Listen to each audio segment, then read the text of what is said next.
দ্বিতীয় টপও দেখো তোমরা, এটা হচ্ছে দ্বিতীয় টপ।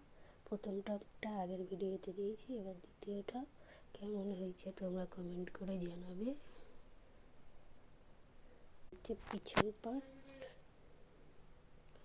পিছন পার্টে এই বোটা লাগানো হবে এখানে। দেখো এটা হচ্ছে পিছন পার্টেরটা। দেখো লেহেঙ্গাটা কেমন হয়েছে তোমরা কমেন্ট করে জানি। ভিডিও আমার খুব তাড়াহুড়ো, বিয়েবাড়ির ছিল বলে ভিডিও করতে দিতে পারিনি। পরের বারে যে লেহেঙ্গাটা বানাবো আমি তোমাদের ভিডিও শেয়ার করবো। দেখে নিলে এটা সামন পার্ট আর এটা পিছন পার্ট। বোটা এখানে লাগানো হবে আর এখানে একটা হুক লাগানো হবে।